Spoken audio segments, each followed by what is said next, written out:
ఇటీవల పీఎఫ్ డబ్బుల withdraw rules మారాయి.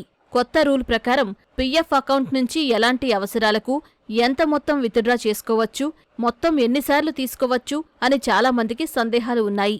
వాటిపై మాజీ ప్రాంతీయ పీఎఫ్ కమిషనర్ శ్రీనివాస్ ఇచ్చిన సమాధానాలు మీకోసం. ఇది గతంలో ఉన్న 13 రకాలుగా ఉన్న ఉపసంహరణ విధానాలని కేవలం 3 భాగాలుగా చేసి కొత్తగా రూపొందించడం జరిగింది.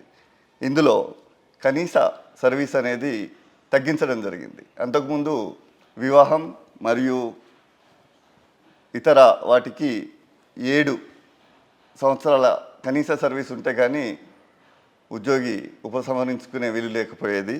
ఇప్పుడు అనారోగ్యానికి కానీ, వివాహానికి కానీ, పిల్లల చదువుల కోసం కానీ ఉపసంహరణ చేసుకోవాలంటే కేవలం 12 నెలల సర్వీస్ మాత్రమే ప్రాతిపదికగా నిర్ధారించారు.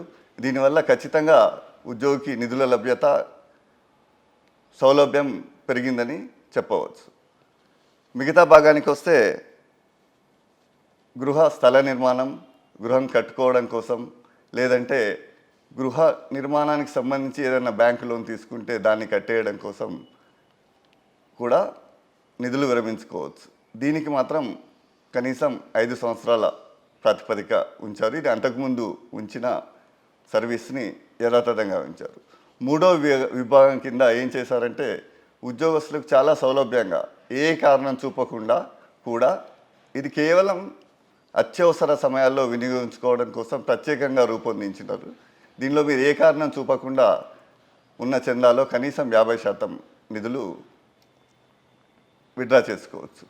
అయితే మ్యాక్సిమం లిమిట్స్ అనేది ఈ 3టికి పెట్టడం జరిగింది. ఏంటంటే ఇల్నెస్కి సంవత్సరానికి 3 సార్లు మాత్రం విరమించుకోవచ్చు.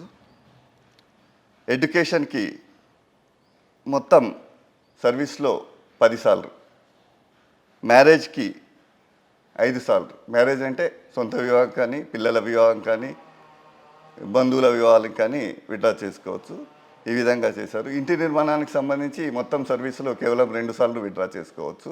అదేవిధంగా ఏ కారణం చూపకుండా విత్డ్రా చేసుకునే అవకాశం సంవత్సరంలో 2 సార్లు 50% నిధుల్ని విరమించుకోవచ్చు.